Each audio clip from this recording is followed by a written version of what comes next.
guys, I wanted to film a quick intro. If you haven't watched my videos before, I'm Colleen. I'm doing this series interviewing friends at musical theater programs. I literally just filmed a video and you can see 2 minutes later, I'm already changed and in comfy clothes. But I want to make another intro because this video is a little all over the place. I didn't plan it out as much as I do with other videos. I just kind of grabbed literally my college roommate and we talked all about our school. I'm gonna label it down below so people can jump around and just get the information they want. But I had so much fun filming this because she's literally like my best friend ever. She's my New York City sister. And this is kind of, we have these talks about our school and our program and about our career all the time. So it was kind of neat to just touch base again, especially right now since we're on a break from school and waiting to go back in November when it's hopefully safer. So it was exciting to just reflect on our program and our time so far. So I hope you enjoy it, and it's super beneficial if you're looking at AMDA as possibly a future student, or if you're just a little bit curious about what our program is about. Either way, let's get right into it.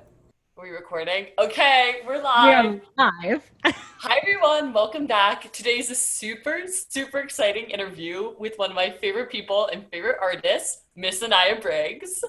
Say hi. So today, Anaya was my roommate at AMDA.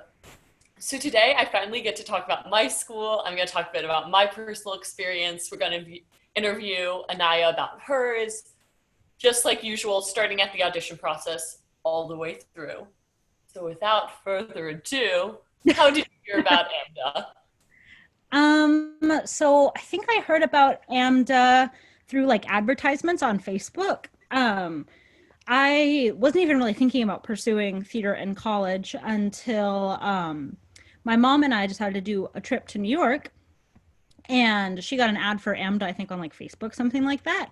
And she was like, hey, I heard about this school. They're going to be doing a tour on the same day that you're there. Like, do you want to just at least go tour it, see what's happening? I was like, sure. I was a junior in high school, so I wasn't really, this was kind of like around Christmas time, I think. I wasn't really like preparing for that yet. That just wasn't really something in my mind.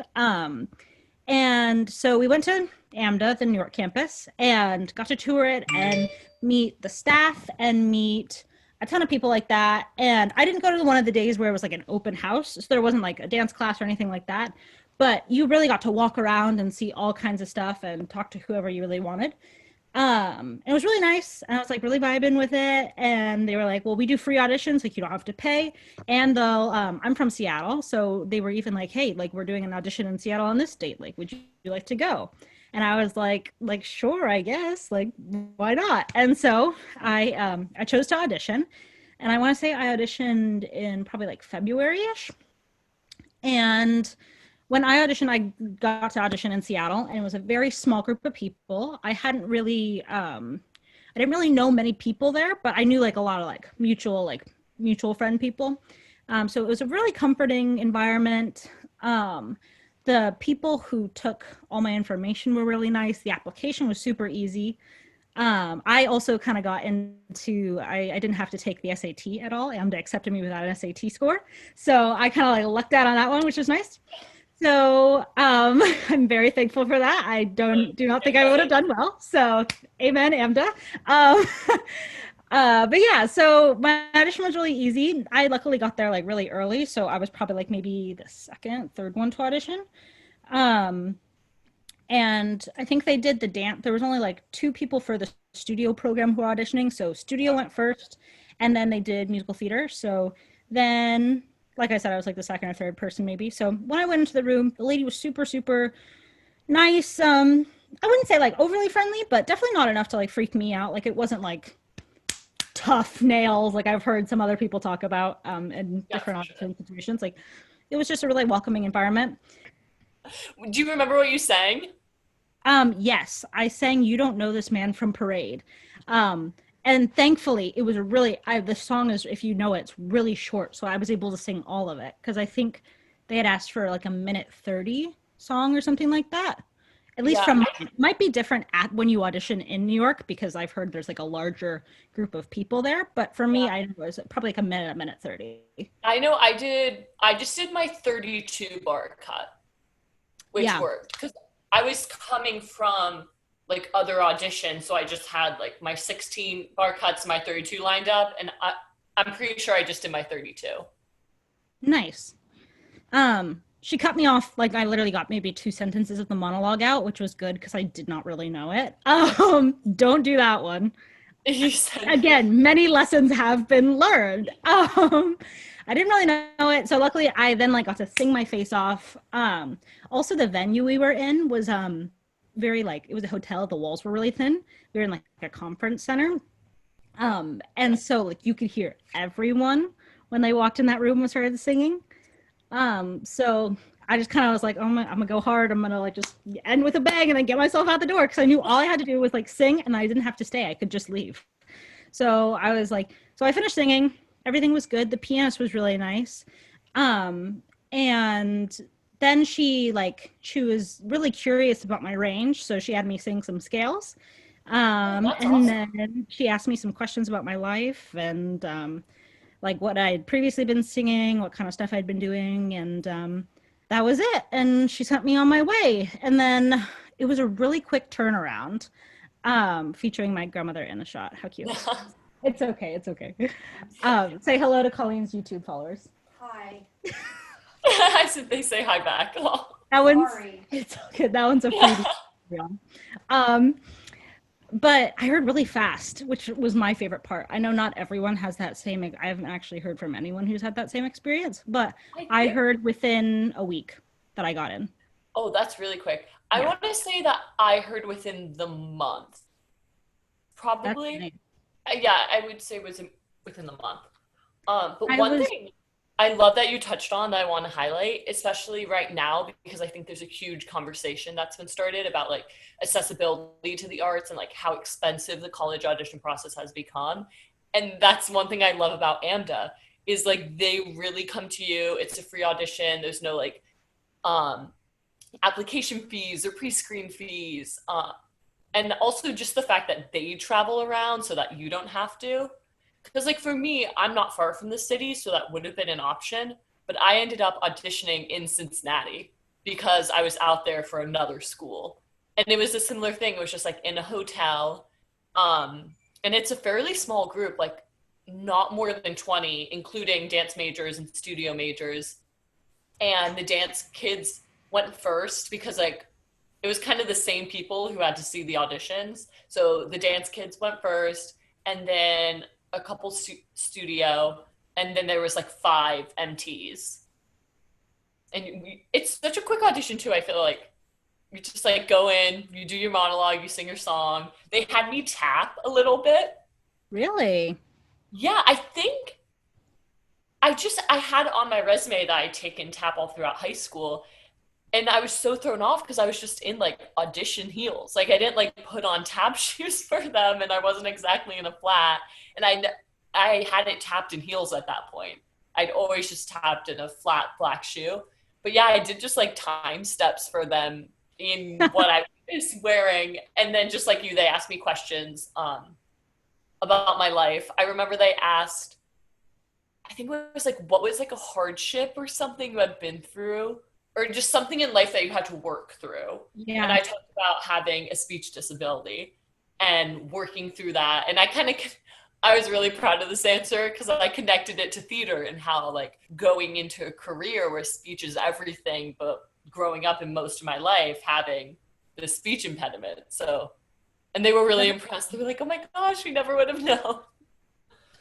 Because I kind of made it sound like theater like solved it all. In reality, you're speech Your therapy, but speech that's coach is not like like glaring at you, like really. yeah. And they were like, wow, that's so impressive, just talking on stage. So yeah, that was kind of mine. So my question for you then, you said you auditioned in February. So is that the February after you toured? Yeah. So I want to Were say you I still a toured. junior? I was still a junior. That's another thing that I think is amazing about AMDA. Say AMDA is like your dream school, like there seems like no other option for you. They do allow like junior year auditions, and then say you did not get in and you still really, really want to go there, you can audition. All you have to do is wait another year, and then you can audition again. So say I hadn't made it in February, they would have let me audition the next February and I would have got a second shot. And that's not just even for just people in high school. That's the rule, generally speaking. You can always audition just another year after you did. So if like that's really your vibe, like you really just think that AMDA is a good choice, like don't just accept it for like if you don't get in, just try again. Yeah, for sure. I will say also, Yeah. for getting in as a junior, I do receive now some financial aid for that. So I get an extra $1,000. I think it might actually be 1,500. Don't quote me on that. It's either 1,000 or 1,500 every semester off, I think, or every school year maybe. It's a special junior scholarship. So if you get accepted as a junior, you get a little bit extra money. I didn't even know that. Yeah, I think it's really cool too. That's Really really cool. cool. I like that. Because me personally, I did all of my auditions senior year and was very much just like stuck on that train of like, what is college auditions now? I auditioned for like 20 something schools. So I feel like I had that very different experience. And Yeah. I did submit to them SATs and all that. I sent it to them. But I think you're right. For the most part, though, they definitely are not mandatory with it. Um, I was under the impression when I sent them, it was mostly for scholarship. I got a lot of like academic scholarship based on what my GPA and SAT was in high school. That's interesting because I mean, I think mine is merit based, but I don't think that's the same as academic. So if I'm correct, I don't know. Yeah. I'm not really good with the wording. I did not have great grades. I did not have great grades when I auditioned for AMDA. Let that be known. You can get into AMDA and have like the worst grades. Yeah. They So yeah, really do give, I feel like they really do give everyone a shot, which some people might critique AMDA for and call it like less competitive in some sense. But I really think it's a good thing because it gives access to a lot of people, higher arts education, access to them. yes. And Um, ultimately, like once you arrive at the school, though, I feel like that's where that competition kind of sets in, like in a good way. I'm not saying people yeah. are like rude and competitive, but just that talent wise, like the students who are at the school and stay at the school are at a very high level for sure. Yes, I agree. And I don't think that's something you're going to find at a school that has like maybe a traditional BFA program or is like it's a musical theater program inside of a larger university. Like I think of schools like Michigan that are like known for their academics and known for their theater program now. I think of schools like that, and I don't really think that I would have had a really great shot there because at the time that I had auditioned for AMDA, I I was doing a dual enrollment program at my junior college. So I was taking challenging classes, like really challenging classes, and doing a little bit like maybe not getting A's and B's, more like B minuses, C pluses in those classes, as opposed to if I had stayed in regular high school, I probably would have been getting A's, in like these regular classes. Yeah. So I think that's another thing to consider too, like whether you want to be, that's another reason I chose AMDA's because I wanted to go to a school that just did musical theater. I didn't want to go to a school that did, science, math, blah, blah, blah, blah, blah, blah, and musical theater. I just wanted just musical theater. So, Yeah. I think that is a perfect segue into what life at AMDA is like. And yeah. just to clarify for people watching, we're specifically talking about the musical theater conservatory program in New York Yes. because the LA campus, though they do build into each other and it is all the same school, it still is different teachers and it's a different experience. So we're specifically talking to our experience in New York. Yeah. And so to also explain, because I know I was mostly looking at just like BFA programs because coming from high school, like I thought I wanted that college experience on top of musical theater, which now I realize is not the not the case at all, like not the school I chose. Um, because in high school, like in many ways I did kind of like eat into that stereotypical high school experience. Like I loved going to football and basketball games. I was class president and like planned prom. And so I thought I wanted some of those experiences in college. And ultimately, I realized that like it was so okay to give up because I think being in New York, we got so many other experiences that like I wouldn't trade for the world. And getting to like fully dive into musical theater because it also is a faster paced program. Everything else I was looking at 4 years, um, compared to what's technically two, but you can do in like a year and a half. Yeah, like hypothetically, we were supposed to be graduated in 2 months. Yeah, I actually was thinking about that today. We were supposed to graduate October, was it third or fourth? Fourth. I I think feel about like it I need to like do often. something that day. We should have a party on October 4th to celebrate. No, really, we should. We should do that. So the curriculum, with the conservatory is we take four dance classes, right? We take ballet, we take jazz, tap, and theater dance. Mhm. So four. So your ballet, tap, and jazz is kind of what you'd expect. And then those three classes are all leveled. So your first week of classes, everyone kind of goes to one big audition room, and you have an audition basically again because there's no dance audition to get into the school. And recently, actually, while my younger sister was touring colleges, she ran into like an MT major. I forgot what school it was. And they made a comment. They're like, "Oh, isn't AMDA the one that levels? Like that's so scary. Like once you get into the school, you're leveled." And so that was interesting that that was kind of like a mindset, an idea that someone had about AMDA, because I feel like the levels aren't something you should be afraid of. What are your thoughts on the leveling? Because My I thought, always thought they were pretty fair and it got people like in the room they needed to be to learn the most.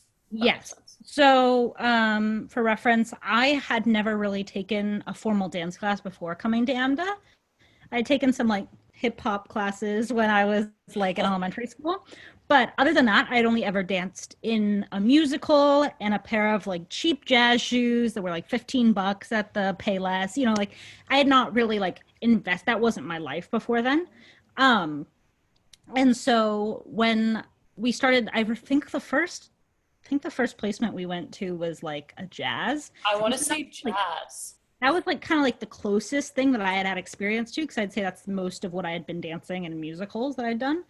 Um, and so it was, it's not, I think if you had done a musical before, it's going to feel just like a rehearsal. It's going to feel literally just like they're teaching you a combo, and it's not really something to freak out about. At least for me, I also don't really suffer from like any anxieties, or just like I want to acknowledge that like for other people that might have been a really anxious experience, and I totally like get that.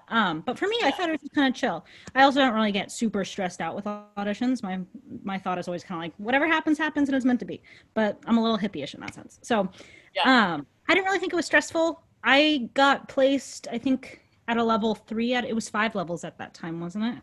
Yes, I think we were five because did I get into jazz five at that point or was that just four?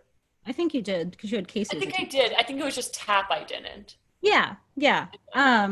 Yeah. And so it was really chill. I had the best teacher. Shout out Queen D. Tomasetta. We love you. Choose your own journey.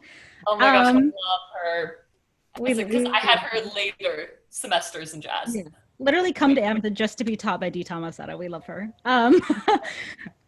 But yeah, it was good, and it wasn't really a stressful experience. I also felt like I was really in a room with like people who are at the same level as me. Like, it In never terms felt of like like I was the worst going one. to class, is that what you mean? Yeah, Like the yeah. group you got put in, yeah. Like it felt like everyone was kind of at the same skill level, which was really, I found comforting. Um, it was only until maybe I'd say later semesters when, because the more you take dance classes, you're just going to get better. It's just practicing a Yeah, skill. That's also something I didn't know. I kind of came into AMDA with the thought like, oh, some people are just dancers and some people are not. Like, what one thing the journey has taught me is it's like it's such a skill, and the more you invest in it and invest in yourself, the more you're going to get out of it.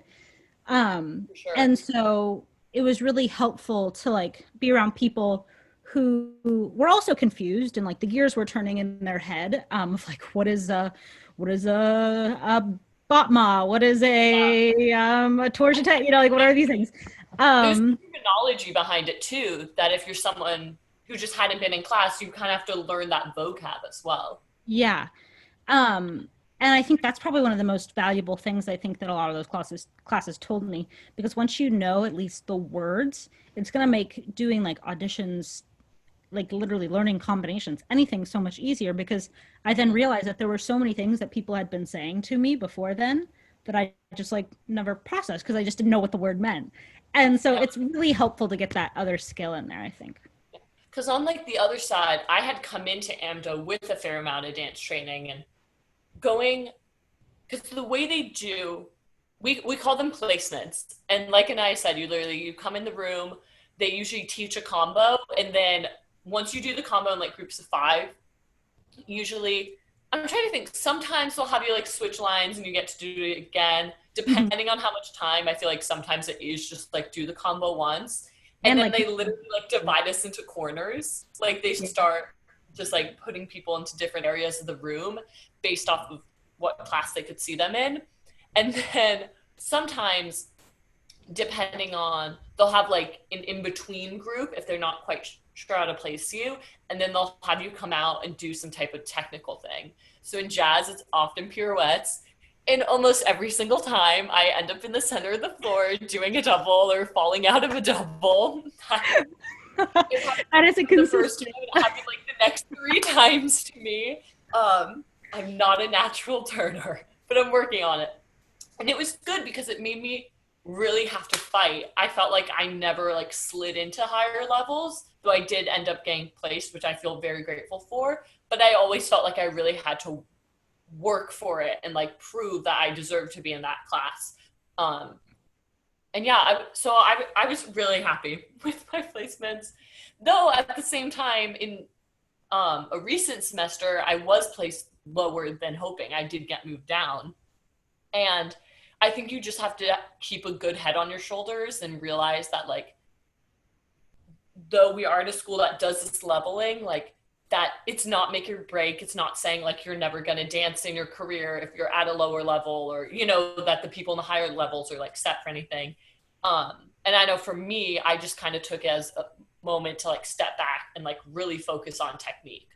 Because I think no matter where you are, if you're at a higher level of dance, some of like the really nitty gritty technique can actually be lost because it's just stuff you would have gotten in previous classes or when you're younger dancing. And I actually, though I did have a lot of dance experience, I'm not the type of person who's been in ballet since I was 2. I didn't start till I was like in middle school, really like high school, consistently taking ballet. Um, so it was nice to kind of like go back and like get some of the basics and stuff and just like give myself a moment to focus on that too. So, yeah, Yeah. I feel like that's a lot of like the dance at AMDA. We Yeah. kind of gone to that. And that is you only have those levelings for ballet, jazz, and tap. Your theater dance, you take with your group. So grouping at AMDA is kind of a giant mystery. I really can't speak to how they choose to group us. Anaya and I both started in the summer semester, which is an option. You don't have to wait to your typical like fall start for school. I totally recommend the summer start Yeah. because Totally. one, you get to live in New York for summer, which is like incredible. Summer in New York is so much fun. So if you're feeling like you're gonna miss out on a summer, like don't feel like that at all. But it's also smaller. It's a smaller group. We were like 90, I want to say. Was it 90 MT? Or was It that was actually 90? less than 100 for musical theater, like 100%. Yeah, I think we were on 90 and it was like 5 groups. We were Hmm. on 5 groups of like 15 to 20 ish, which then, Yeah, like, my group. as you move in semesters, because you'll be in that same group of 15 to 20 for your first 2 semesters. And then in your third semester and your fourth semester, you get a new group. Mhm. Um, but then your group does kind of dwindle down. I want to say almost all the groups were a lot closer to 15 at the Yeah, end. So it I kind of, think we started with 18, like on the first day of orientation. And then by the end of the semester, I think we went back down to 15, 16. Then we yeah. gained somebody second semester. So it all kind of depends. Like, for example, on the first day of orientation, we had like 18. And by the next day, somebody had already dropped, which is like, fine. No shame on her. Like, I'm sure she is thriving somewhere. She's probably a lot more mentally healthy than I am. Um, but like it's so true, like people are gonna drop, and it doesn't mean anything bad if they do drop. Like AMDA is not the be all to be on Broadway. Like it's not like go to AMDA, be on Broadway. Like that's not going to fix your problems. Um, but it like it means like if you try hard, you'll do well. But then also like if it doesn't work for you, like that's okay too. It's not I everything. think So what people get really confused about with AMDA is because they're instantly comparing it to other college programs. And I think you have to understand is like we're not affiliated with the university. So you come to AMDA and you're really thrown into these long, like 10-hour days, if not long, like they're really long days. And you do come from get go knowing the teachers know you're graduating and you want to be a professional within the next year or two. You know what I mean? So like they're really just like not playing games in a sense. Like a lot's going to be thrown at you at once. Um, and I think because we talked about that audition process is much more accepting and it's not a super cutthroat process, that not everyone is necessarily ready for that and ready right away. And so you do have like, I think we lost someone within like the first week because you get there and you realize maybe this isn't what I thought it was. And so I yeah, don't think people should be scared by um, that kind of high dropout rate in a sense. It's not a bad reflection on the school at all. no. Um, And I've and I learned that a think, lot of people who drop yeah, out come back too. Like second semester, we had a girl join our group who had taken maybe like a year and a half off because of just like family emergencies and just life changes. And then yeah, she came and joined us, you know, a year later in our group, and she was an amazing addition, and we loved her. And then like third semester, we had another girl join our group, a different group, and she had taken the year off as well because she had started third semester the year prior and just like learned some things about herself and didn't really think she was ready for third semester or to, to be. I think one day she put it to me like, I realized I was spending a lot of money on this. And if I was not fully ready to do it, I wanted to wait because AMDA gave me the option to wait. And so like, it's never like a firm no. I think it's like life comes at us in different stages and at different times. And, for if sure. it's a no now doesn't mean it won't be a no in a year. And the nice thing is because you're not as locked in with those 4 years, it's just 4 semesters that you complete to get that certificate or then to move on to AMDA does have a BFA program, which we'll get to in a little bit of like how that all Yeah. connects. Um, it is kind of there for you. And I know that's one thing that was super nice actually with this pandemic hitting is at least for me personally, because I ended up taking a leave, something I never thought I was going to take a leave from school. Um, but there just isn't that rush. You're kind of able to pause because I think no hate by the way to anyone who's in a BFA like 4 year. Like I could have totally seen myself doing that path, and I have so many friends who are, and it's amazing.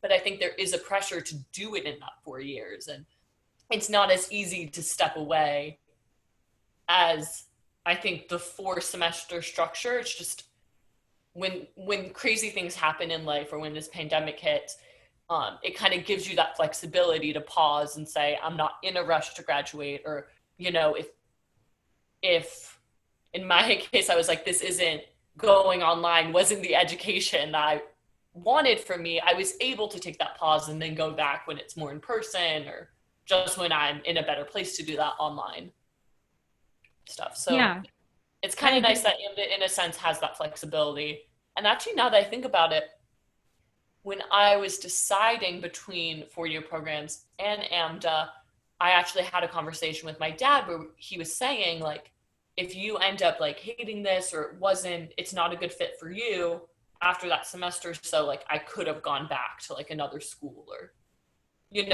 I wasn't Yeah. like locked in or anything. So, I always say I made the decision for AMDA one based off the faculty. I loved being in New York, all that, but also just the flexibility it gave.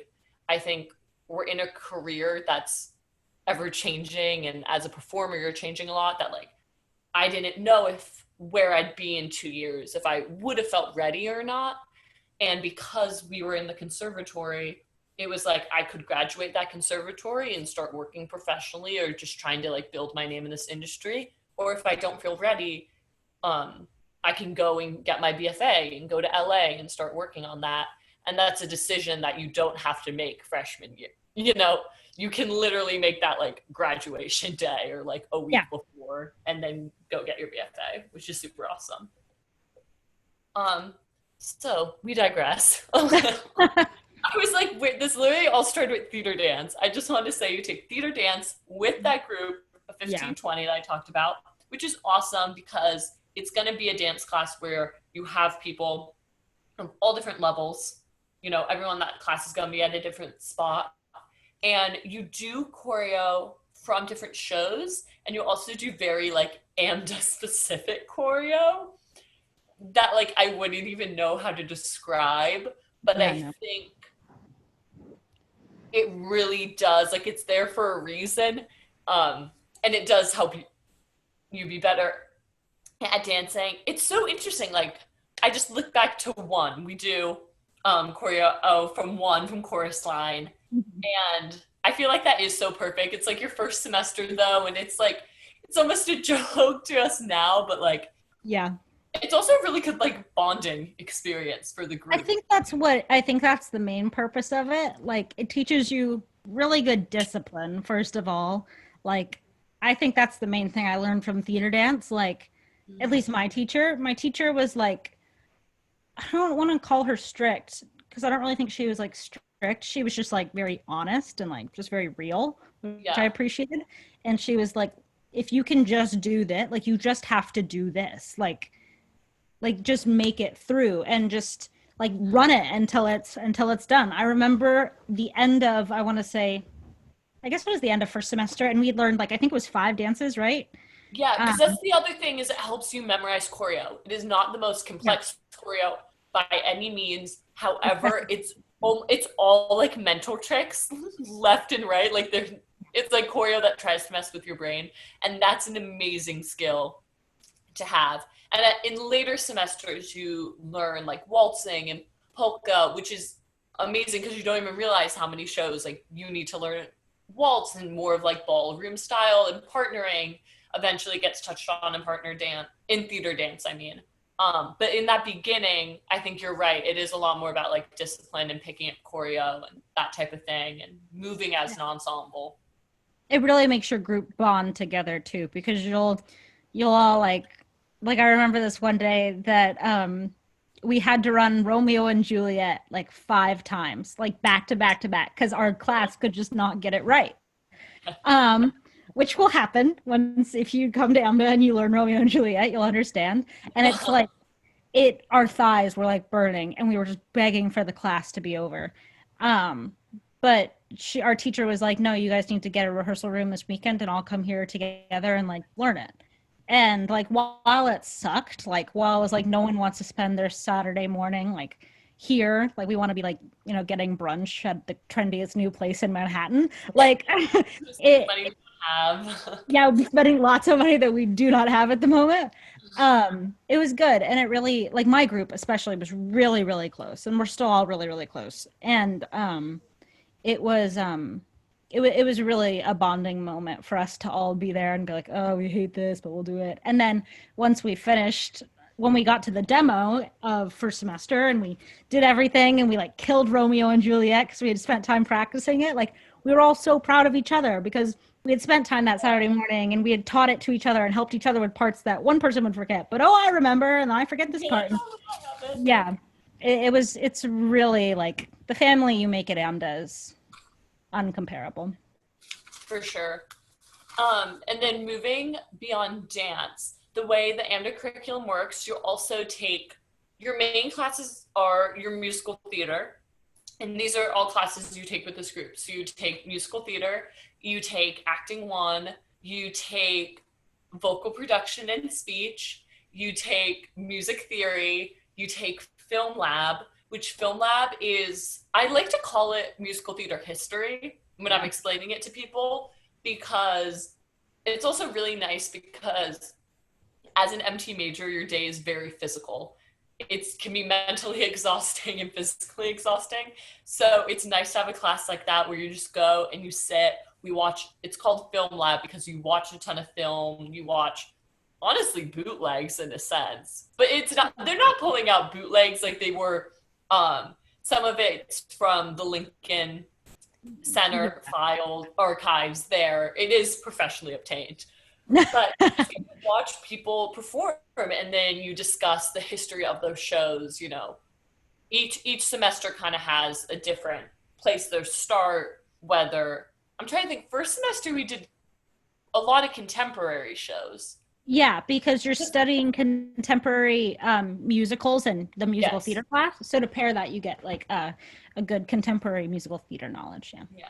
And then second semester, when you're working on Golden Age and even like vaudeville pieces in musical theater, you will be watching those shows and shows from those eras and learning about actors of that era, different theaters, everything that's involved in the history. And I really love that AMDA teaches that, because even the theater I did shows at in high school always really emphasized, whenever I did like summer intensive, I was so thankful. Our director made us just like sit in a room and he would just like ramble about theater history. And I think it is really important for people like going into this career to understand like those that have come before us, and just especially contemporary shows, like they all stem from, you know, classical shows, or you don't even realize like it's all connected, it's all one.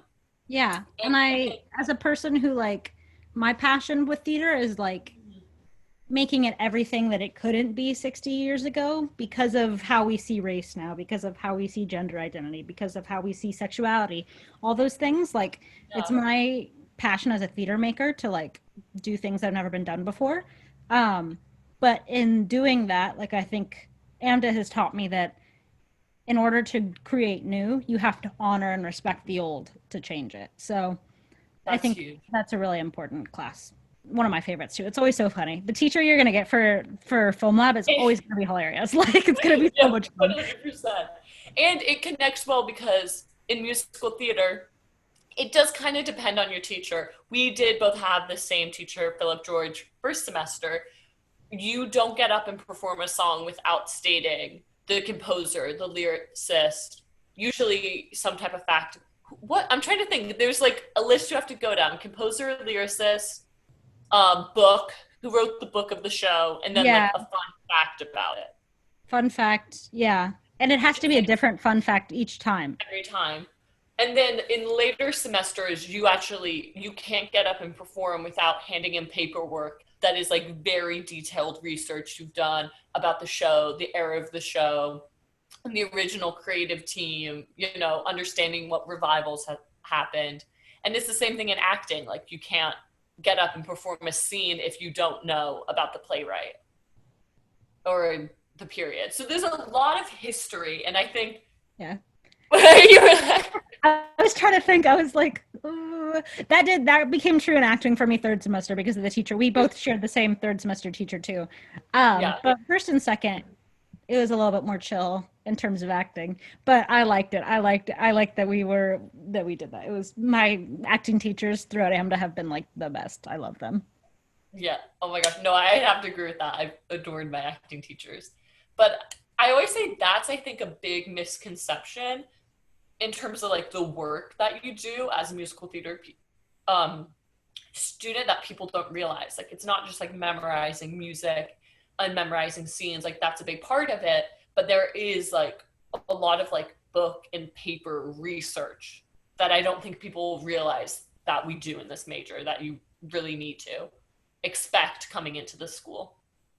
And I Yeah, think even when a teacher doesn't enforce it, like, it's good to just do it and get in that habit, because that's really, I think, is gonna pay off and get you work later down the line.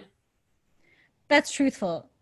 Especially like if a teacher doesn't recommend, like doesn't enforce it, like as a strong rule. I think like the thing that I learned is like time management, especially like learn about what you need to know, like know what you need to know for the scene, like know everything that you could possibly ever need to know for the scene. But then like if the production history, like all the productions that have ever been done in the world and internationally and blah blah blah blah, like don't spend time like knowing useless information unless it's for your fun fact. And so if like listing that 56 productions of this thing have been done, blah blah, if that's your fun fact. But like use your time wisely and understand that your time, you're literally training for your time to become money. Like start acting like your time's money, and like be really respectful of yourself and like what you are willing to give to the scene. Mhm.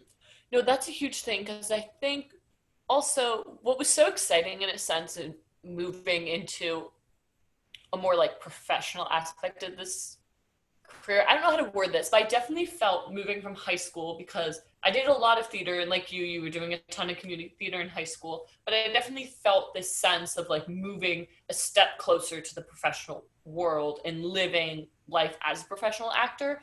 And I think it's important to kind of use your college or whatever your higher education in theater is, whether you do a 4 year conservatory, to kind of figure out what works for you and like start finding the balance of things and start finding what's effective um, in terms of your process of acting. And that's another thing. I don't think I've ever touched on this in a video because I think you get a lot of different processes thrown at you. And I love with AMDA, we have a lot of different teachers. So you kind of get different acting perspectives.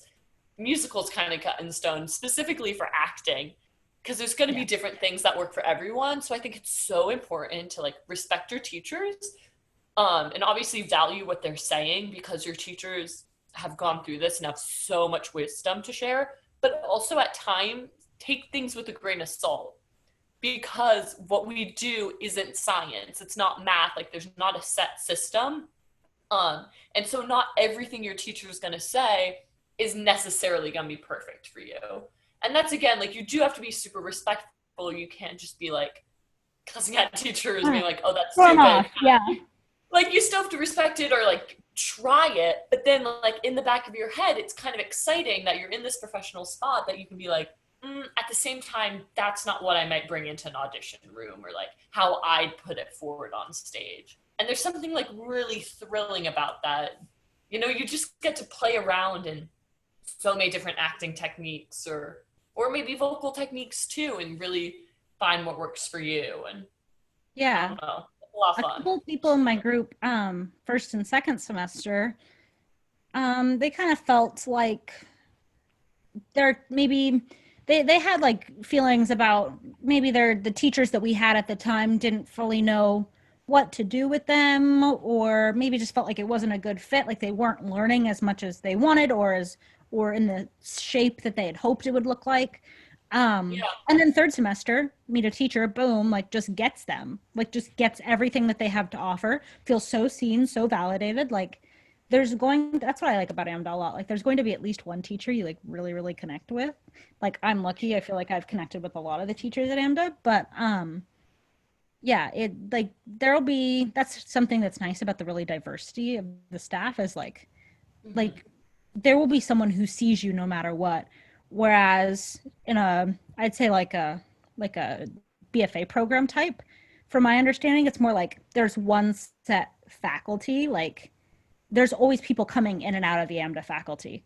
Like somebody will leave to go on a tour from the AMDA faculty, and someone from a tour will come right back on it. So like, you're always going to get a really good mix of people. Yeah, I was just going to say that because one thing that I didn't even realize, like this wouldn't have even been like a question I would ask like faculty at school, but you have to think about it. A lot of people who teach musical theater are current performers or at one time were performing. And what AMDA does that other schools don't is they allow their teachers to take auditions and to take work. So they're not locked into like a year or multiple year contract with the school. So teachers are still auditioning and they're still going out and leaving and getting work. And that might sound like a negative for students because it might sound like there's an inconsistency of like if a teacher just leaves halfway through a semester. And first of all, that's not like totally the case. Like they're not completely just like piecing and like gone, but it definitely does happen. My acting teacher, he was like, this class is my good luck charm because he was booking like a ton of TV. And he even booked like a directing gig like our semester, but it ended up being so beneficial. I never thought like class was inconsistent or we were like falling behind because it wasn't the same teacher there. I really liked it because he was there often enough to like maintain structure of the class and keep us on a good pace. But then when another sub came in, they had a completely different experience and education behind them that they brought like a new perspective to the scene. So if we were, if we were working one scene or working a monologue or whatever, they would just bring their take and it was fresh and it was different. And if maybe the notes your current teacher was giving you weren't working, this new person might come in and like really work it to get the scene where it needs to be or where you need to be, which I loved. Like that first semester, we had a lot of different acting subs and I absolutely loved it because whenever I was like stuck, I just like felt stuck as an actor, like didn't know where to go next with it. We'd have a new sub come in and like they'd have a completely new perspective that maybe I didn't think about, which. Yeah. And there's some things that like, I think back and I'm like, there's some subs that I had and I was like, oh, I so hope I get them as a teacher next semester. And then like never did, unfortunately. But yeah, like you'll definitely, subs at AMDA specifically have a really good way of like maybe noticing things that like others, like your regular teacher doesn't, or just like saying things the different way that really makes sense to you. I definitely think of like, I can like think right now of like 2 different things, like 3 different things that subs have said to me. I'm like, oh yeah, that makes so much sense. And it works with dance too, because I can think of jazz one semester where one time we had a sub and she was a previous Rockette and, she taught us class in that like precision jazz style, which is so different, but so useful. Like she taught us a bit of like what the Rockette warm up was, which of course I was in love with. I was so excited. That. In a couple weeks, we had another sub who basically taught it as like more of a contemporary jazz class. And it was the complete opposite. It was totally free. We were dancing to like Spring Awakening. And I just remember her literally telling us just like, it was just all about like letting loose and just like, we were like throwing our limbs everywhere. But each is like very beneficial to have in this industry. You know what I mean? More of that precision, but also having like the freedom in your dance and being able to let go. So no matter what class it is, if you're having a sub, and it's in this industry, it's also another connection. It's another person you get to know and work with. And they're all in New York working themselves and creating work all around the country, directing or choreographing, whatever it may be. Yeah. So it's so beneficial. The next class I want to talk about because I'm like, why not dive into detail and maybe make this an hour long? I know you can put little timestamps in the comments. I'm gonna because I want to talk about VPS for a little bit. Yeah, very important. I think it's a hard class to explain. I think there's a lot to go into it that goes into it. It's kind of somewhat unique to AMDA in the sense that I think all musical theater majors learn these things, but it might not be all in one class or under a different title. So when I say we take vocal production and speech, let's dive into what that means. Yeah. So do you want to start maybe talking about the phonetics that we learned? Yeah. So a great way I think to put it is, I'm going to assume most people watching this watched Hollywood on Netflix because... And if you haven't, go watch it because I think it's a really good to watch. Very good. And so in Hollywood, you see the scene where there's like all the, like Singing in the Rain too, where there's all the like the mouth shapes and all the vowels up on the wall. And that's like, I'd say that's what you're like that's what you're going to formally learn in VPS. You're going to learn the vowel scale, all the vowels in this dialect that we call American Standard, which is like how I think about American Standard, like how everybody in your favorite old movie used to talk, like the one that was made 100 years ago, whatever. And that's kind of like that. You're learning that like accent, that dialect. And your teachers will be talking in it and you'll think it's really weird at first. Like, well, why the heck is anyone doing this? And then you'll kind of get it and just like accept it as a part of your normal life and you'll get a lot better at it. But I'd say that's at the core. What you're going to learn there is you're going to learn that dialect, that accent.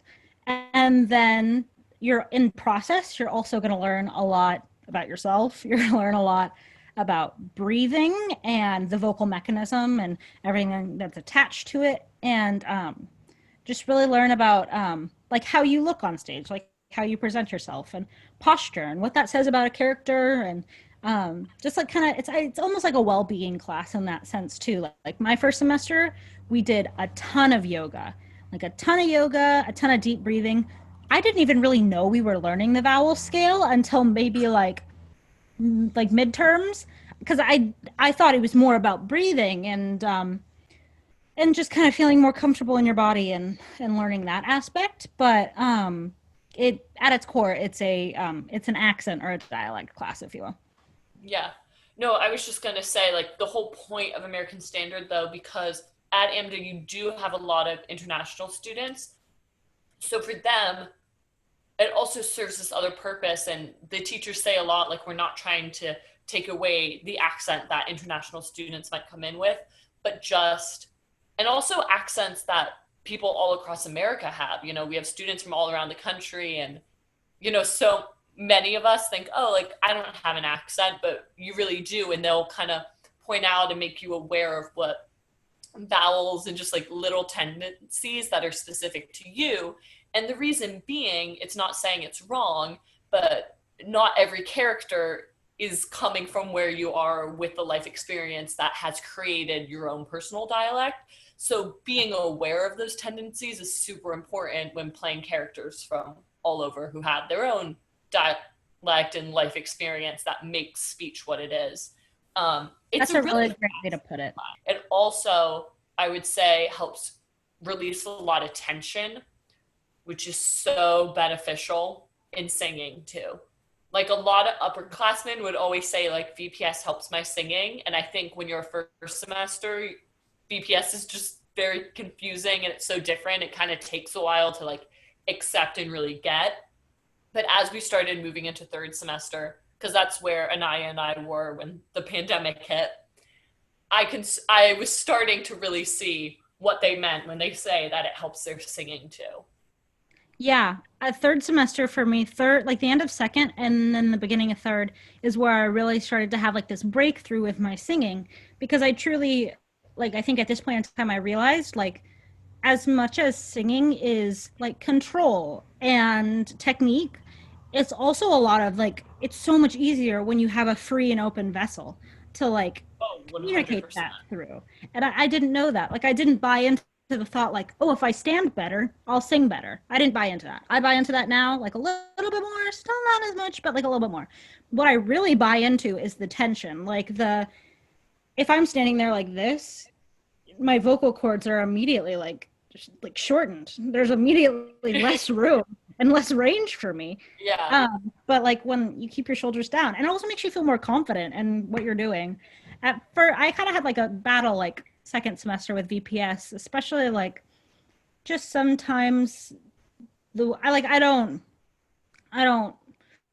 want to. I'm thankful for every lesson that AMDA's taught me.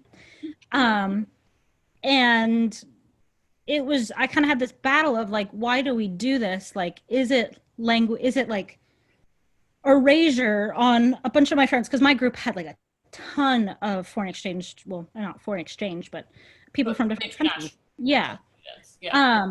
And had a ton of like so many. I'd say probably half of our group was people from different countries, and I was kind of this battle like, why do we do this? Like, why are they getting lower grades than I am? Like, what does that really mean? Or even like my friends in my group or in other groups who are black and who spoke with like Av, like African American vernacular, like, and Yeah. maybe more of an accent, or sounded more black than I did, if you will. Like, I was like, why are they getting lower grades? Like, why is this so necessary? Until we had a sub at the end of second semester who was like, I hope you all know, like, this is not the end all be all of language. This is not how you're supposed to talk all the time.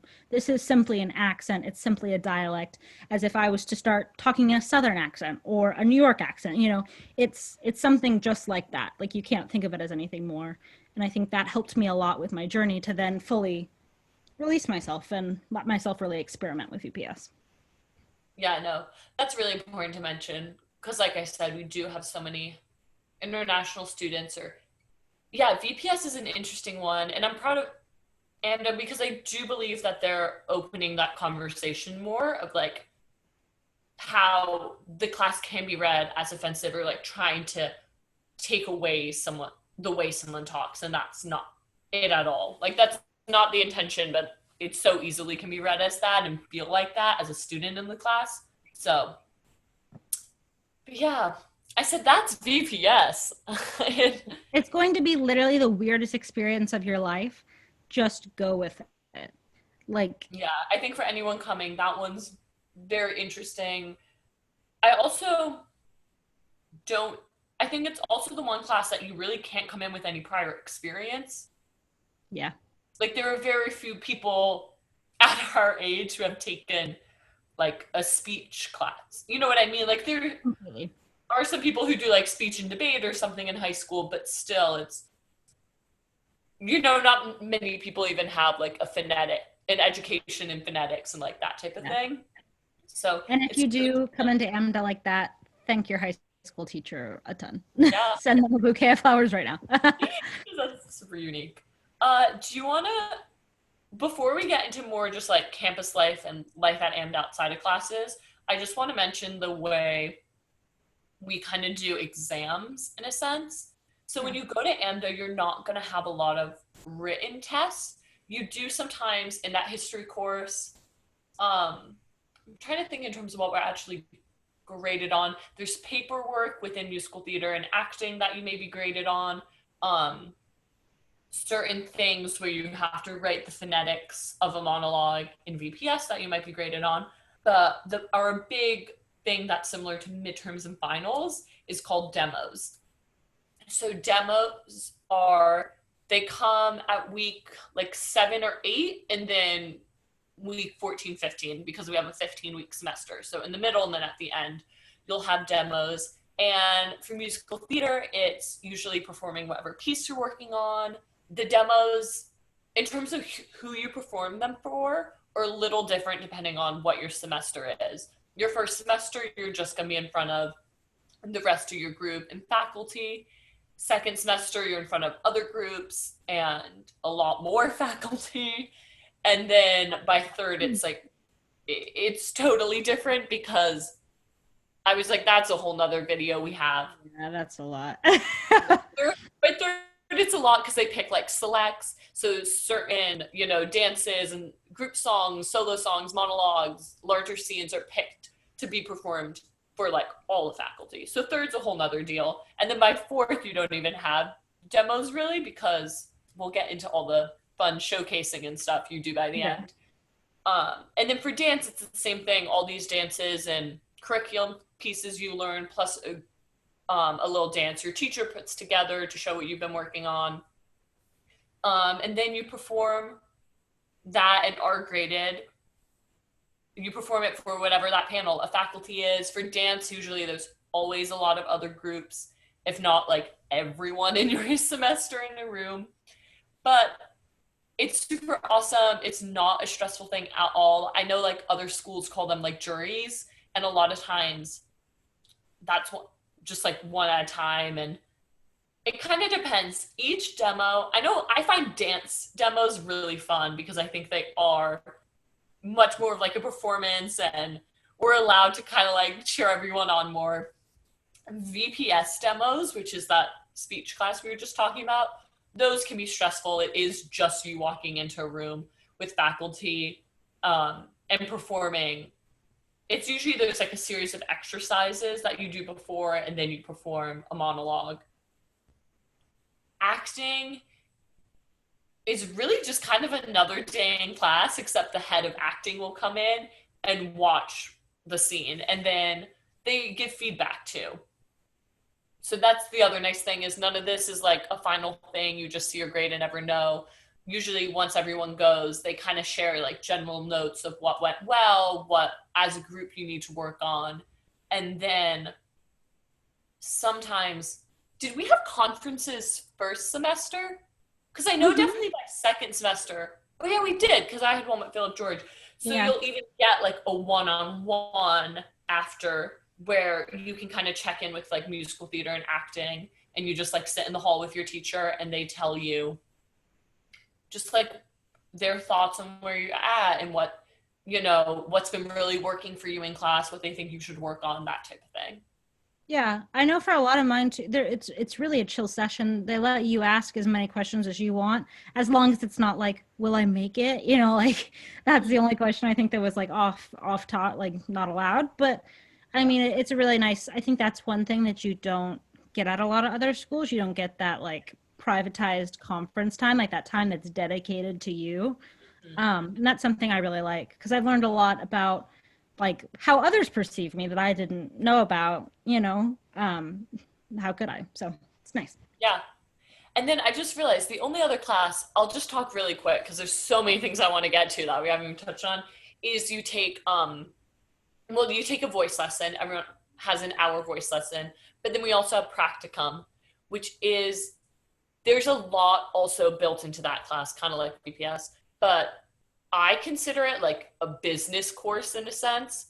I think your first semester, you really just work on writing. It's a little bit more of a free for all. You have a writing piece you bring in, and they make sure that everyone is able to really just write fluently. And for a lot of international students, English might not be their first language. So they make sure that they'd be able to like format an email, you know, professional thing that needed to be typed up or anything. Yeah, first semester did kind of feel like a very basic like English course, but then at the same time, every week we would have a topic that someone wanted to talk about, whether it be like reels, like online submissions, getting resumes, you know, it was kind of up to us what we wanted to talk about. And then especially once you get to third, it really is a business course.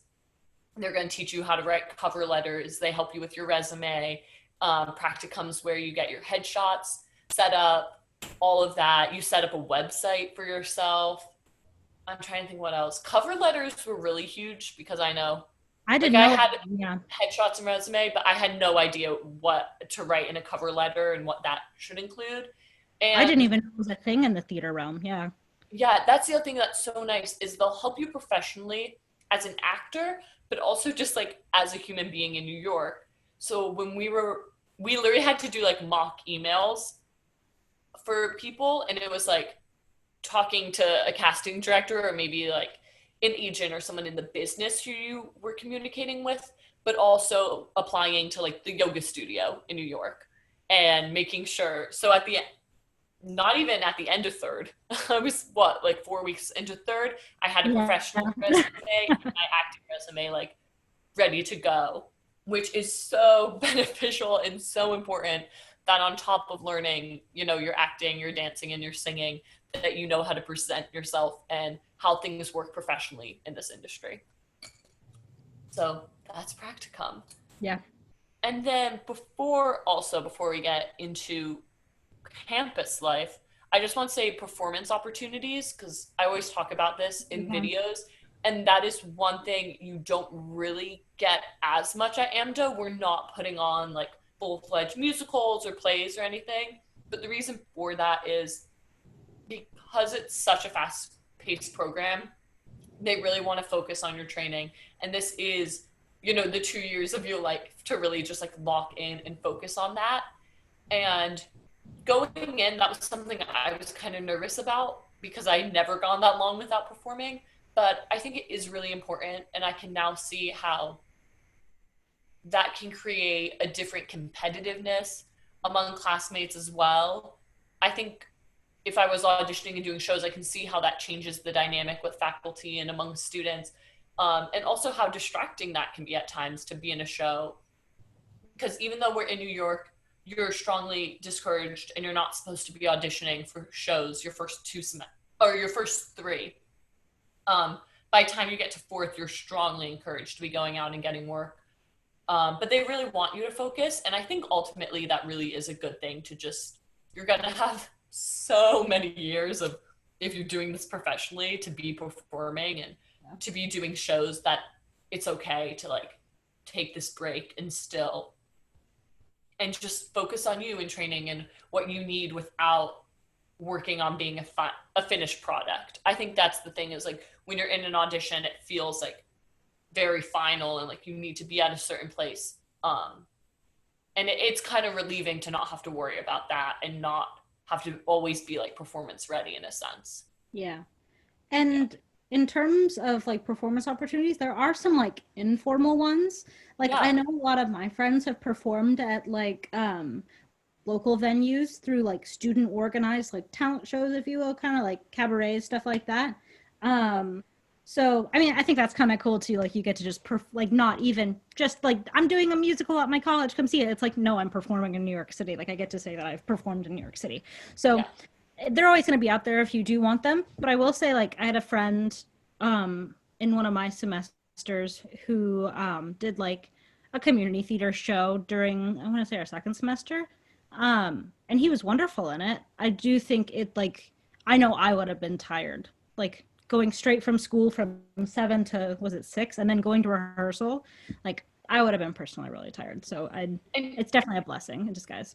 yeah, and we do have there's cafe. Ooh, almost knocked over my water. We have cafe series, which is a student run. Well, there's faculty who help organize it, but it's all just student performances. You can read poetry. You can do an original song. You can sing a song from a musical. You can choreograph something, and then there are auditions for them, and you can go and bring your piece. So that's a performance opportunity, which is super awesome. We also have dance workshop, which is also audition based, and we have jazz, ballet, theater Tap. dance, I think, and tap for that as well. And you audition, and then it's in the evenings that you go and rehearse and kind of get like an extra jazz class or dance class out of it. And then there's a performance. There's like a weekend of performances for that, which is super awesome. And then another thing in terms of like your day, and I think why it's so hard and so strongly discouraged to do outside work, is that there's so much offered in the evenings at AMDA. So on top of the classes we've talked about, and I so strongly recommend taking advantage of this because you literally can like double the amount of dance classes, or if you're interested in music, there's all these electives. So we have a hip hop elective, there's a music composition elective, there's stage combat, there's clowning, improving. Also in the evening is all the dance reviews. So if you happen to miss a class, you have to go to the review. And all class has review, but dance is the only one that has it like pretty consistently. And anyone can go, even if you didn't miss a class. I loved going to ballet review. It was just another chance to like be at the bar and, take class with someone new.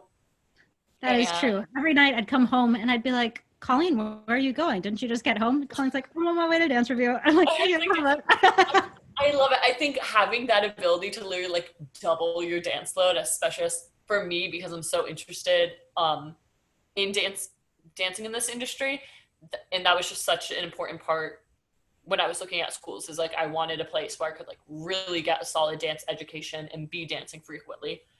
So it's super exciting. And there's a workout class at night, but it does make your day very long. So hmm be And then you aware, have to like still find time to do your song charts and your song dossiers. homework. And Yeah. So that's in terms of a day in the life. You often, especially in the beginning, I think by third, what was so nice was we had later classes, but those first 2 semesters, we both almost always had an 8 a.m. So you're waking up 6, 7 o'clock because you also, what I think you have to keep in mind is if you're like a math major and like you have an 8 o'clock like math class or something, you could maybe like walk in the door at 8 o'clock and like be okay. But when it's an 8 o'clock dance, you have to be up. You have to make sure you have some food in your system so you're not gonna like pass out when doing like 2 hours of cardio. You have to be stretched. You have to be hair done, makeup somewhat presentable. That's another thing at AMDA. Uh, or the makeup policy is interesting because I definitely like did not wear makeup every day. However, they do have rules like you have to look presentable. Like you cannot look like you just rolled out of bed. So for everyone, that's a little different what that means. For some people, really they like to do a full face every day. I think I almost always had like mascara and blush on. For demos, it's definitely a red lip. That's more full yeah. face. But it is just something to keep in mind. It's like you showing up at 8 o'clock, you're standing on the line, like ready to go by 8. Yeah, I think at first I interpret it like, oh, why am I forced to wear makeup? That feels really misogynist. Why the guys can just roll out of bed, put some hair gel on, whatever. Yep. And I still feel that way to a certain extent because I do think traditionally it probably came to AMDA in a very misogynistic form of like women, like people expecting women to look a certain way. But in the same sense, like it used to take me like 30 minutes, an hour to do my makeup. I do all of this now in 15 minutes because I learned how to. I learned how to make it like good and sharp and precise. And Yeah. then I also learned a lot of hairstyles that worked for me that I had not previously tried. So I won't say that it's not misogynistic because definitely is a little bit, but I will say that it taught me how to get ready fast and how to just kind of like feel comfortable wearing those lipsticks and makeup and that type of look in front of like casting directors or people who I'm working with. Also how to like look good at 6 in the morning. So That's the other thing that it's I think we all I had so many conversations with you and with other um people at the school at times how it did feel very targeted for the girls to look more put together. But the other thing is it's sadly like a problem within the industry as well, is where I think it stems from. And it has a practical application in the sense of all the auditions you're going to end up going to, especially non-equity and earlier in your career, are going to be early calls and you're waiting in line. And so it's great practice of getting up early and looking presentable to go to that dance call at 8 a.m. too. And, waiting at line at Pearl. And so I feel like you said, it's very practical and you kind of get the hang of it. You get in the system and you also learn kind of what your body needs too, which I think is super important to know. Like when you're going to an early audition, like how much do you need to eat before? What I learned a lot of tricks to get my voice warm early in the morning.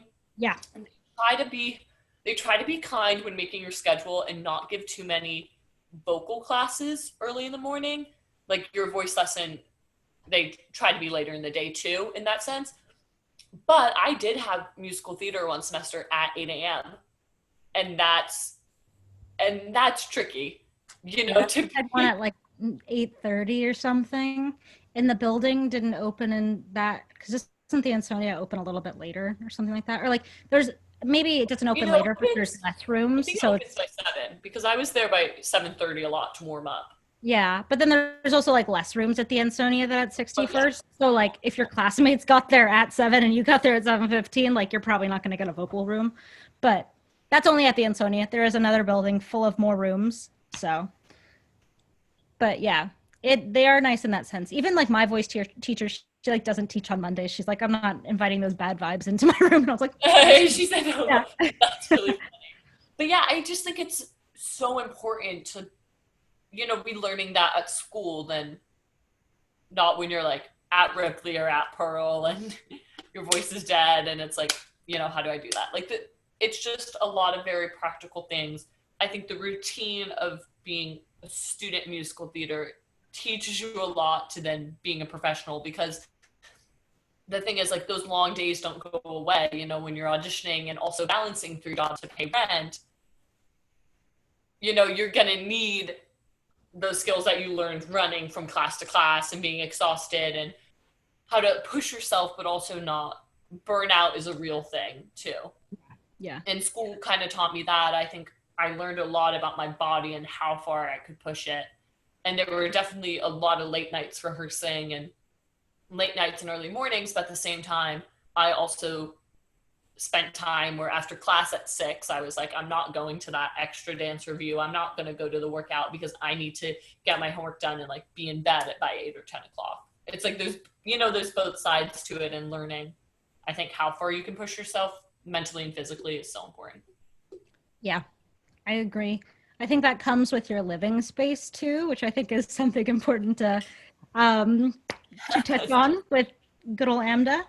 Um, and now I think it's a different situation too, because like for me, the reason I chose to do like the dorms at AMDA was because, yeah, it's a college, like it makes sense to live in the dorms. Mhm. Also during our semester, we didn't have quite as many people. Like we said, like in Starting art out. in first semester, there was only 100 of us first semesters, and then of the other semesters, I'd say maybe 250. Other like I think there's probably 500 people on the campus in total for the summer semester. Wouldn't you agree? Yeah, maybe even less. Maybe even That's less. Like a lot. summer semester's not very popularly, it's not popular. Not a lot of people do it. But that's what I think made it so wonderful. And that's why I'm really sad we don't get to be there now because I was really Yeah, looking forward to it, it. you get a lot more one-on-one that way too. And Yeah. I And it's, remember, yeah, sorry, go ahead. no, you're my jazz teacher, Casey Colgan. Quick shout to him. I have Yeah. no idea if he'll watch this. I doubt it. Um, but he always said he was like, I feel like the kids who go do the summer semester and start in the summer have a different drive, and like not against anyone who start in the fall or start even in the spring semester, but especially the ones who come straight from high school, because we did give up that last summer at home, quote unquote. And there, yeah, there's just something about giving it up that a lot of those kids just were so ready to like get on campus and start learning, that there's just kind of this like hunger there, which was super exciting and I really vibed with. Like in an awesome way. Like everyone was just like really happy to like be there and show up and do the work.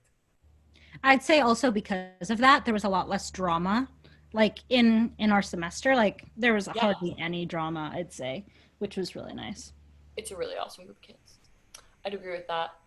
Um, I'm trying to think about campus life things in terms, because we're not a university, there are events offered. I'm an RA on campus, which is something I never thought I would do, but I really love it at AMDA because it's not super like it's not about like busting kids and like getting people in trouble at all. It's a lot more like event planning, which is really up my alley and I really enjoy doing. So we do usually like a seasonal, like one big event for everyone in the dorms, and for all students even off campus are welcome to come. And we'll do food, and we try to have one room of like music and like games or something. And then we also have like RA events, which I'd say there's honestly one happening almost like every week, if not every other week. And Yeah. that can be anything from like a painting night or like a lot of movie marathons, a lot of things involving food, a lot of just like de-stress, like come, we'll have cookies, just like chat. I don't think what other like Yeah, events. And so what that, I liked about him is there's always like a guaranteed like promise of food. Like I wouldn't say life was like, am I gonna eat this week? Like it probably wasn't that intense, but like it was definitely nice to be like, oh, well, this event has cookies this week from Insomnia. Like I'll get a cookie this week, like that, like, and I'll get to hang out with my friends for some time. Like that's like a nice time to set aside for myself to like be social and yeah. because you also have a lot of time, you're on your own a lot at AMDA in some, Hmm. not, I'm not saying like being lonely, but I'm saying I think out of college you have like a guarantee of like just having a dining hall is a huge luxury. It seems to me now. So for us at AMDA, there is no dining hall. There's like a supplementary plan, which we won't get into all that. Personally, I did not. It's very hard to rely totally on that. I honestly would say you can't really at all. That's why it is supplement. So you are in charge of doing your own grocery shopping and feeding yourself, and like the dorm is pretty far from the main building. It's a 10-block walk. So, in some ways, it does feel much more independent than the average college student, which is like really fun at the same time, to feel like you're living in New York. And I loved grocery shopping. We're right by Trader Joe's, so it's super easy in that sense. Um, but yeah, you do have to really balance it for yourself and make sure you're eating and budgeting out, what you can spend on food. And I feel like I'd also argue that other AMDA students, we do watch out for each other in that sense. Like I knew at times if, you know, someone wasn't eating, we made like a group dinner or something to make it Yeah. easier on everyone and that type of thing. But yeah, you definitely or on Sorry your for the own in some sense. Oh, relocating, relocating. yeah, we made an out. Yeah, a location change. Um, Um, but India does still have events. Like I said, you have those RA events. They brought like stress dogs, so like they'll still watch out for you and are there to support you. But you're I also still in New York and got to make it work. Yeah, that's truthful. I think, I mean, obviously, the entire pandemic is awful, and it's done. I think it's just done so much to our world. But I think what's kind of nice now is that, like, we were talking about this yesterday, like a lot of apartments are now available, and like they're decreasing in price like by the minute. And I was like watching a video by this real estate broker, and he was like, "Well, I think they're going to keep going down. Like, I don't see them going back up for a Well, you're while." right. Yes. Um, so I think that's another thing to consider too. Like the dorm. I mean, I don't think we're going to glamorize it. It's not New York City living in its finest. Um, It it's is not like you're hard. eating caviar. It's challenging, but I was that's gonna kind of say nice. it's It really might hard. not be an option to get an apartment. Yeah, it's really hard, I think, also to share. Like we were roommates and we got so lucky, but like there were so many times we bumped heads because like you really like don't have your own space in a sense. So I also feel like it gets a lot better once you're in a later semester and you can have a no, Single. single. Why do single? Or even if you Good get a thing I double with a bathroom. Like I remember we were so excited that we got a double with a bathroom. We were like so thankful. so Mhm. excited. Which is like, yeah, but then it's also like that one was the necessity for me. The single I got moved into doesn't have a bathroom connected. I find Yeah. that really difficult. Um, but I mean, it does have a sink, which I think helps a lot, like with cooking and stuff. But Yeah, all the doors have sink. um, I'd say it's a little difficult. Yeah, the living. Yeah, Yeah, just to like explain to people, so we have like a kitchen in the basement, which is where you cook, and then you also get really good. You can have a microwave. The only kitchen like cooking supplies you can have in your room, you have your like the sink for dishes, and then a microwave. So you get like really good at cooking in that microwave and kind of figuring out like Trader Joe's has awesome like soups and things that or even like they have like a microwavable chili that I really relied on. So I had something that I didn't have to go down to the kitchen, but was still like healthy and gave me yeah. substance. I mean, honestly, anything from Trader Joe's, it said that's one thing you'll learn when you go to college, no matter where. Anything that says you can cook on the oven, like or on the stove, like you can cook it in a microwave. Like it's very. Yeah, I think what's so interesting when talking about AMDA, like student life, is it or campus life, is it's also like what you make of it. Like I think at a university, like you can kind of say like, is it a party school or is it not? But with AMDA, like you have all of New York, so it's totally Yeah. really up to you, like what you want to make of that and what aspects of the city, you want to attend and like eat into, which is kind of exciting because I think no one's really like forced one way or another. You know what I mean? Like you're not gonna be like forced to like attend like a crazy party or something. But like if that's totally your thing and like you want to, like by all means, like you can go out. But there's also like always something to like stay in and do, which Yeah. which I really love because I think like I kind of have like both sides to me. And Yeah. yeah, you have New I York, you agree. can really do anything. Literally anything that you want to do, it's probably existing in New York.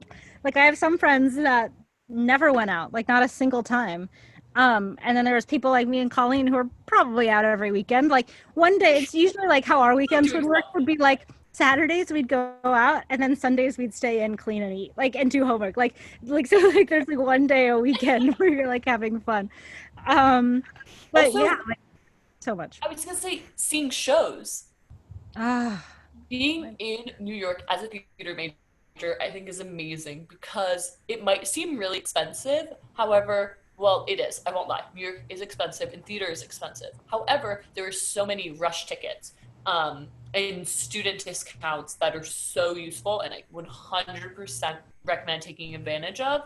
And also, one thing I'm really proud of that I said not to 2 hour horn, but I thought we both were really good at was not just seeing Broadway show Mm-hmm. and understanding that there's so many like readings happening in New York. There's amazing off Broadway, even like off Broadway shows that are still incredible to see. We would go to like improv nights or things like that. Like there's so much going on in the theater scene of New York and so many different aspects, whether it's going to like even just like outdoor like concerts, like Central Park, there's constantly music going on. Just like Yeah. if you're a theater student in New York, take advantage of those things. Seek out student discounts, the Lincoln 30 under 30, all that.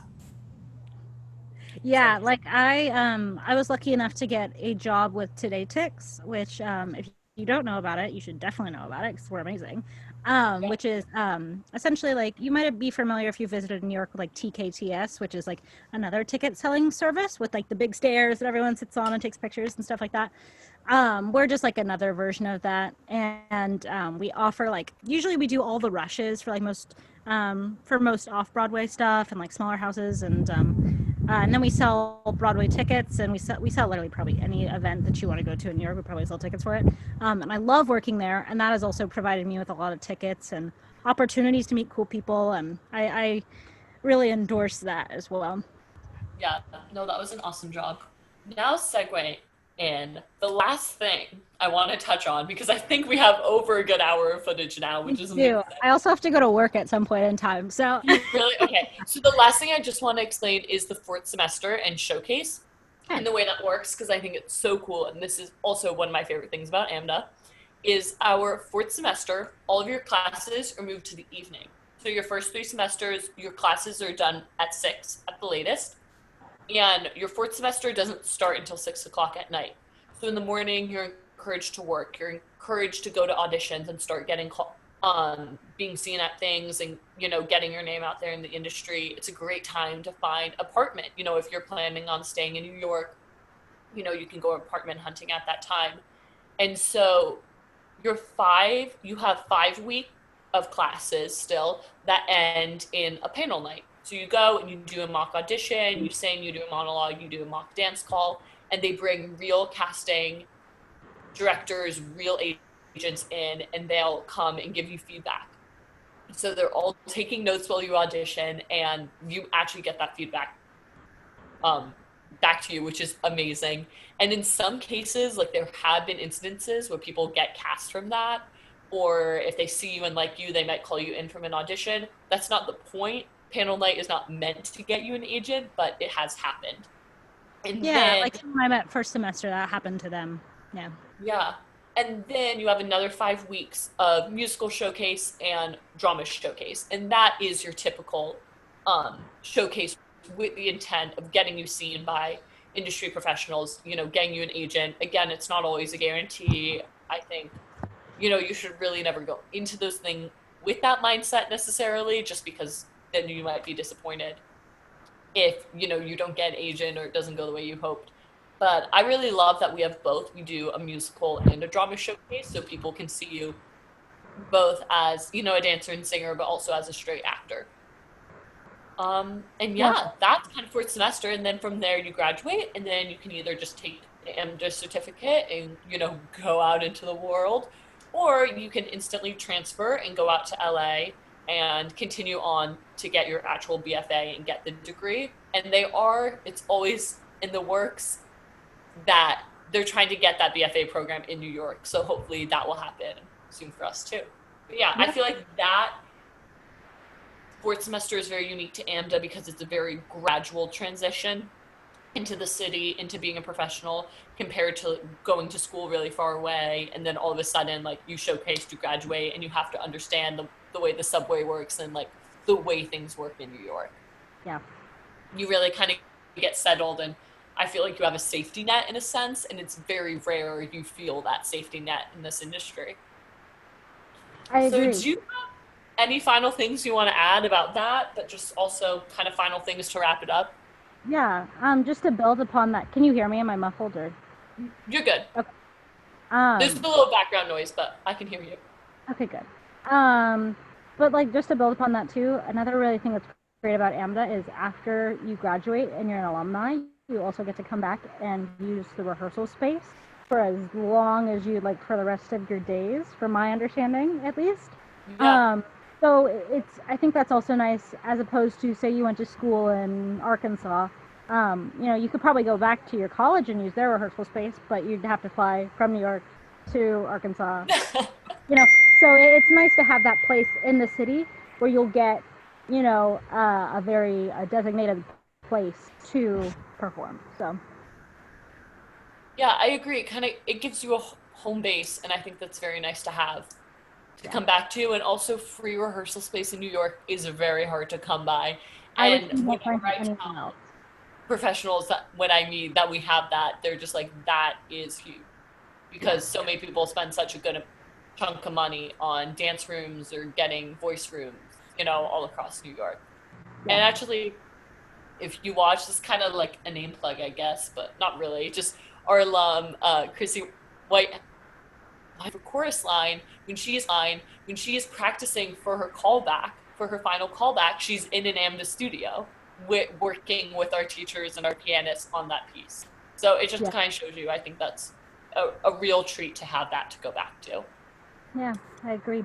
You'll definitely have your FAMDA for life. So, Yes, Famda. I said that's a perfect place to end this. Thank you yeah. so much, Anaya. This was so amazing. I'm so excited to edit this and upload this. Thank you for being an amazing guest on the show. Thank you for having me. It's been fun talking about all this. It makes me realize how deeply I miss it. So it's been I nice. know. I'm so excited. Hopefully, we'll be back soon in New York. Bye. All right. I'll see you later.